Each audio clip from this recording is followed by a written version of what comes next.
is our group analysis on the 1997 film 12 Angry Men.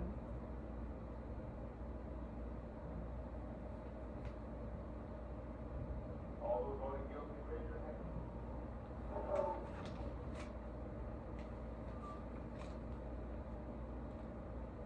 Left. All who voted not guilty. One. Left. Now that we've briefly introduced the characters at hand, let me tell you more about which jurors played the roles perfectly and how it impacted the group. Maintenance roles. What maintenance roles do in a group is they basically keep everything together like glue. They maintain strong cohesion, and they keep firm connections in between all the group members, and they help fulfill everyone's needs, all the group members in the group. First juror I'll be discussing is juror number 11, who fits the role of the reality tester. And what the reality tester does is they evaluate all the information at hand using logic and reason. And they will not immediately make a decision. Once more facts are presented, they will take their time to make sure the answer is 100% correct. What juror 11 does in the film is he takes notes during the conversation regarding why the boy went back home after he murdered his father, supposedly, because he believed logically that does not make any sense. And he also explained to the jury how technically and logically they are all capable of murder, but they simply choose not to do so.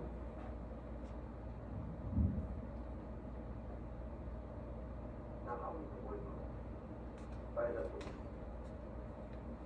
Came back at about 3 o'clock or so. He was caught by 2 detectives in the hallway of his house. And now my question is this. If he really did kill his father, why did he come back 3 hours later?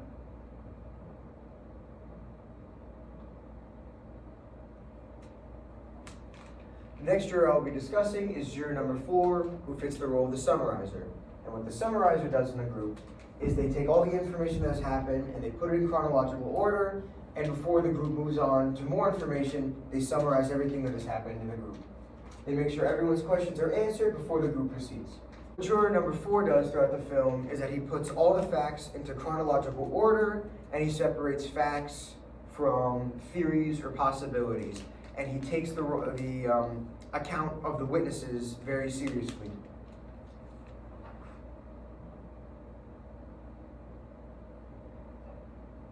The boy arrived home at about 10 o'clock. Now, this is where the story is all about what is being written by first time. He claimed that he stayed home until 11:30 p.m.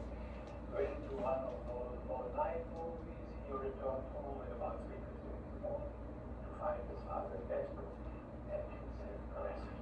Now, what happened to the switch?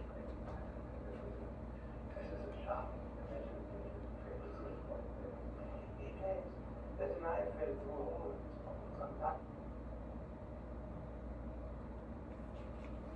I will now turn the floor over to Maria as she will continue to discuss maintenance roles and also introduce task roles that are found throughout the movie. Now that Kevin has introduced you to maintenance roles and provided a few examples, let me provide you with another example about who played the roles and how they affected the group. If you look at a list of maintenance roles in regard to the fluidity of group actions, you will find the compromiser. The compromiser operates from within a conflict in which their idea or position is involved. They may offer a compromise by yielding status, admitting their wrongs, disciplining themselves to maintain group harmony, or by coming halfway and moving along with the group. The compromiser has many jobs and makes sure everyone is respected while also coming to terms with their opposition. By the end of the movie, it can be argued that every juror was a compromiser. However, there was one specific juror who consistently was a compromiser, that being juror number 6, portrayed by James Gandolfini. Juror number 6 can be seen multiple times in the movie trying to maintain harmony within the group, and was one of the first of 6 jurors to overturn his vote to not guilty. Juror number 6 willingly listened to the points of the opposing jurors and displayed readiness to admit his errors. He genuinely listens to the other side and becomes convinced that they are right. Not only does he end up changing his vote, but he also protects juror number 9 when his authority and age are questioned. He ensures that peace can be established amongst the group and values respect for others. Had juror number 6 not stood up for juror number 9 and given him an even playing field, any of juror number 9's points further brought up in the movie may not have been accepted, which can be seen in the following clip. Why should he lie? What's he got to gain? Attention, maybe. You keep coming up with these bright sayings. Why don't you send one to the Reader's Digest? They pay $50. What do you keep talking to him like that for? Huh? You know, a guy who talks like that to an old man ought to get stepped on, know what I mean? You ought to have a little respect. You go ahead. You say whatever you want. No one's going to stop you. Aside from maintaining order in the group, certain rules were needed to make sure things got done. These rules are the task rules. A member of the task role is responsible for satisfying the responsibilities of the group by using channels of communication or action. Without task rules, groups would not be able to be functional and struggle to get things done. Examples of a task role include an initiator, procedural technician, information seeker, and many more. Now, if you look at a list of task roles when discussing the actions of the group, on it you will find the information seeker. The information seeker is a task-oriented role that asks for clarification of suggestions made in terms of their factual adequacy, for their authoritative information, and for facts pertinent to the problem being discussed. Members of this role focus on making sure tasks can be completed by ensuring all information is available and of use to them in the most accurate way possible. Of the 12 jurors, juror number 9, portrayed by Hume Cronin, serves as a task-oriented group member throughout the movie. Juror number 9 is the first to respect juror number 8's perspective and opinion, as well as initiate a willingness to hear the other side. He also proves to be a crucial member of the group by bringing up multiple pieces of evidence relevant to the case that the others didn't notice or give any concern to in court. Towards the end of the movie, juror number 9's observant and curious personality brings up the fact that one of the witnesses had deep marks in the sides of their nose, indicating they wore glasses. This witness would not have been able to see the murder take place or accurately identify the person they saw across the street at night. Juror number 9 ensures accuracy and is able to eliminate a crucial testimony, convincing most of the jury to overturn their vote to not guilty, as now there was reasonable doubt. We can see juror number 9 bring up this important fact here. Why were you rubbing your nose? Well, if it's any of your business, I was rubbing it because it bothered me a little. Is it because of your eyeglasses? It is, yes, it is. Could you get onto something else, please? Your eyeglasses make those deep impressions on the side of your nose. Yes. I hadn't noticed that before. They must be annoying. Oh, yes. Oh, yes, they are very, very annoying. I wouldn't know about that. I've never worn eyeglasses. 20/20. If you can roll with the optometrist bit already. The woman who testified that she saw the killing had those same deep marks on the side of her nose. Now that I have delved into the task-oriented information seeker and the maintenance-oriented compromiser, let me turn the floor over to Michaela, who will discuss more about task-oriented roles. Now let's continue where Maria left off talking about the task roles. The next task role we're going to discuss is the procedural technician. The procedural technician is characterized by somebody who expedites group movement by handing out materials, keeping an organized environment, and facilitating conflict or tension when necessary. In this case, our procedural technician is juror number 1, aka the foreman. He is portrayed as someone who is soft-spoken but asserts himself when necessary in order to keep the group in order. A very distinct characteristic of the foreman is maintaining a neutral attitude as well as allowing the jurors to have fair play amongst each other. For example, he gives the jurors an option of a secret ballot so that they have the freedom to be able to vote the way that they want to and not feel peer pressured by the rest of the group. He also acts as the spokesperson for the group in order to retrieve materials, such as when he acts the security guard for the architecture plans for juror number 8 to review. Running out, that's what he said. Well, let's see if the details bear him out. Now, the minute the body fell, the old man says he heard footsteps running towards the front door upstairs. Then he heard that upstairs door open and the footsteps continued down the stairway.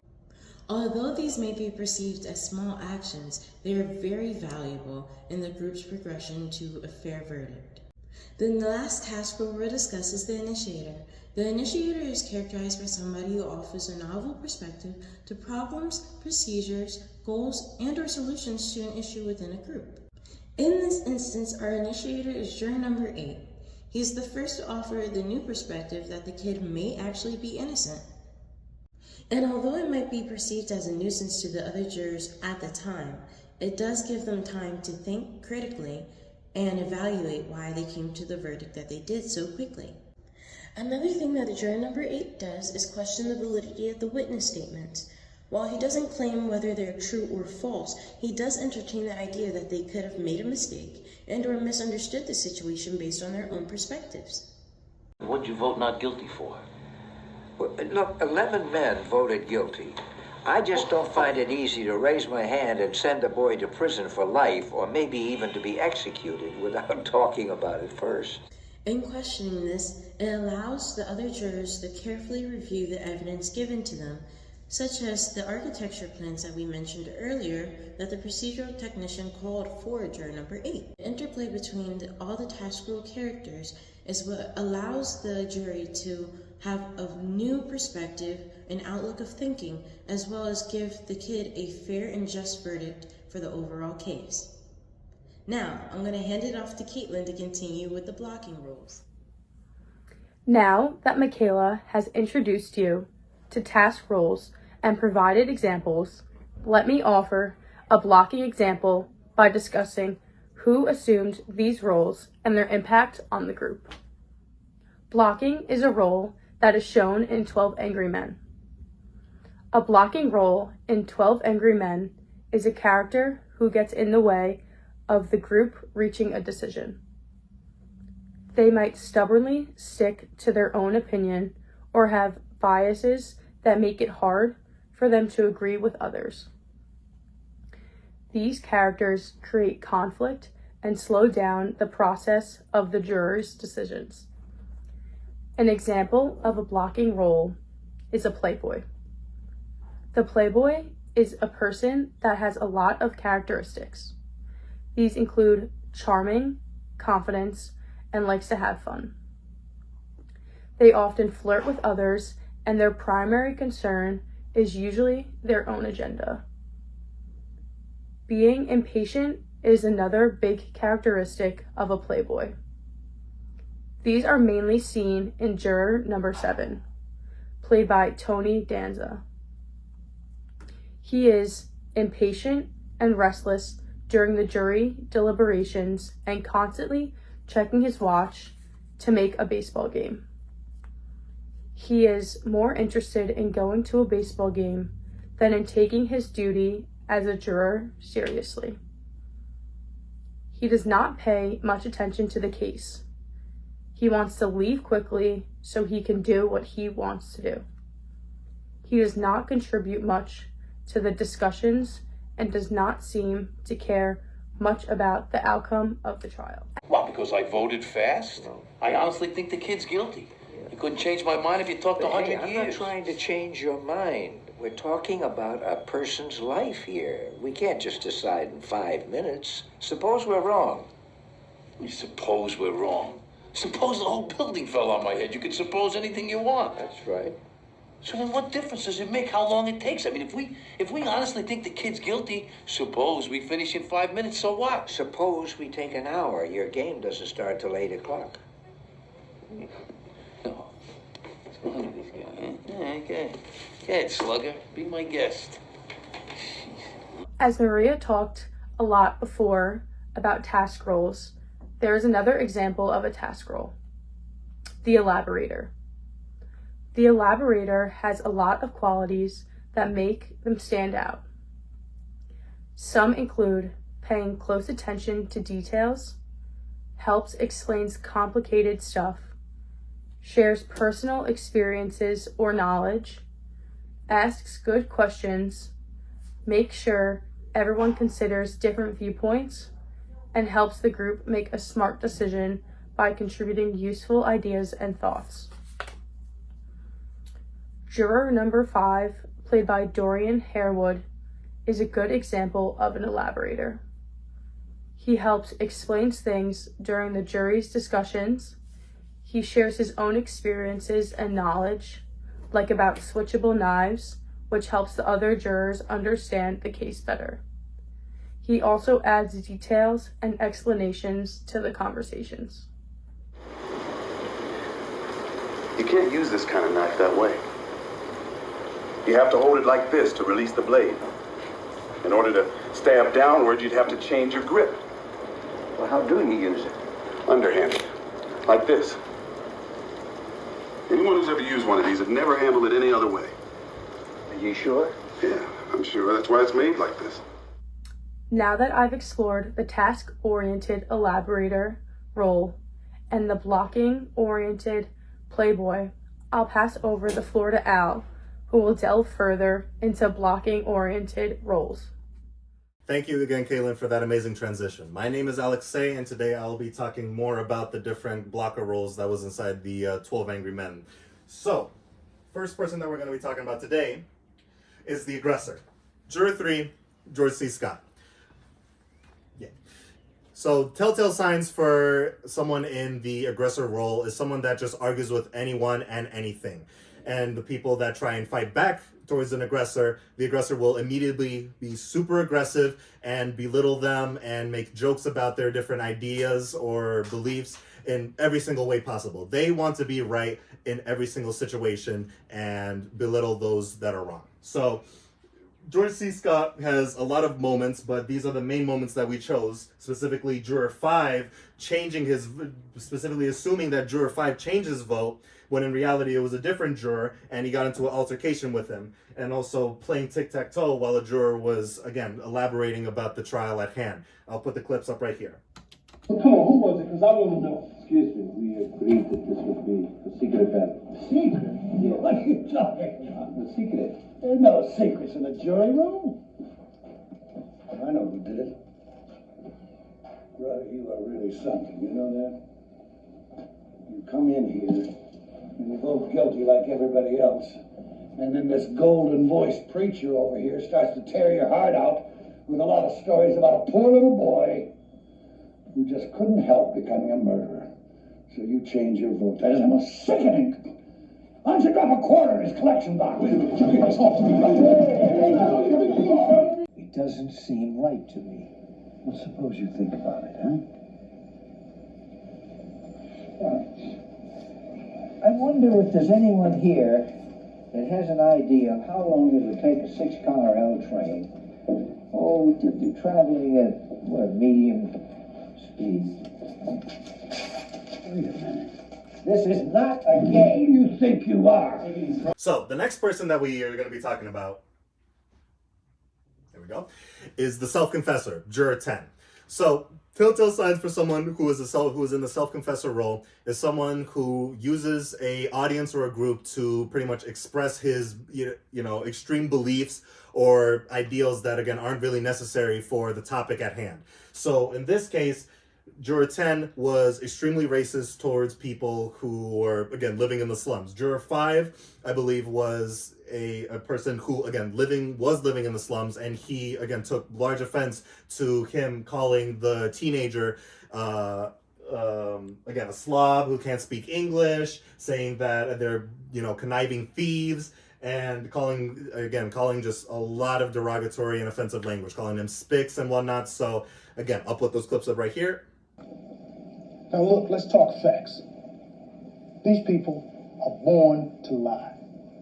Now that's the way they are, and no intelligent man's going to tell me otherwise. They don't know what the truth is. You take a look at them. They're different. They think different, they act different, and they don't need some big excuse to kill somebody either. Well, it's true, everybody knows it. Smoking that crack. Nothing but crackheads. Okay, and to sum it up, blocking roles, again, are terrible, period. They will slow down your progression, whether you're in a group or you're working on a project, to a screeching halt. Even though the jurors had a lot of people that were in the task and maintenance role, making sure that everything was trying to run as smoothly as possible, you had conflicting dialogue. You had people, again, one guy wanted to go to a baseball game and not even care about the topic at hand, a teenager's life. And then you had another person who, again, was just completely racist, and his reasoning was just clouded by his bias. So the verdict that my group decided on was that the teenager is not guilty due to the fact there was reasonable doubt with the eyewitness accounts and also the evidence that was being shown on trial. And again, despite the altercations and the conflicts that the jurors did have, again, it was hours and hours of talking back and forth. They managed to also come to a conclusion that the teenager is not guilty as well. So, all in all, make sure that whenever you're part of a group, make sure that you are in part of the blocking role and do everything that you can in your power to make sure everything runs smooth and trying to be part of the task and or maintenance role. Thank you.